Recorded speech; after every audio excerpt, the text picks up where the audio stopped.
Koymayın ben kadının. Mesela çok geçsen axan bile. Kadesteri Beşiktaş'ın da oyuna aşağıda baxa.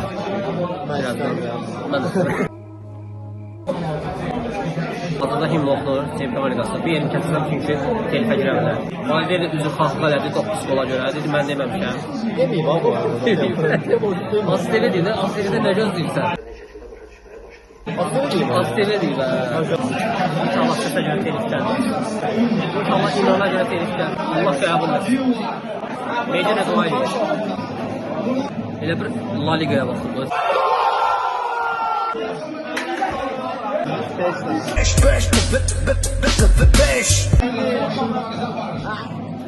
Ahmet problem. Ana burada. Problem fark var değil mi? Kat.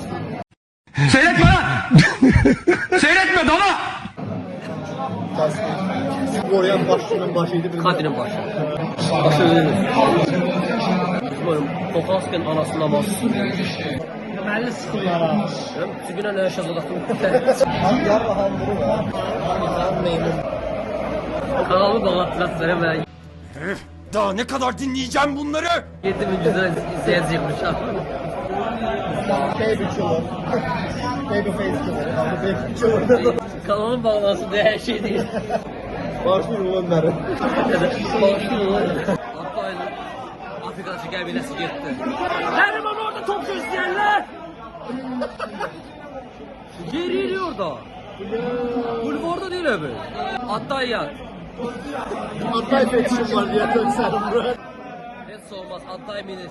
Hattay'ın qaçışı belə təhlükə yaradır. Normalda respekt eləmək üçün əl çalarlar, bizdə çıxdığı üçün əl. Hər nəfər olmalıdır ki. Döyüş söysün. Sabahtan mı vursun? Təsbih vursun, neyləsin? Penal nəfər olmalıdır ki. Penal nəfər olmalıdır başqa. Makarna vurmak lazım bundan sonra. Hat Hattay. Hatay fan klubu at sen. Çünki ha. Məhçi girir. Kurban ve oranın girir. Bu arada. Hadi Danıbolt'dan 5-30 verərsən. Gel! Lan şimdi küfür edeceğim öyle. Söndür onu, Saşır Hattay. Ne var? Elə bir adı var ki, hər şey uyğun gəlir. Nə var o? Nə var? Başaramadık abi.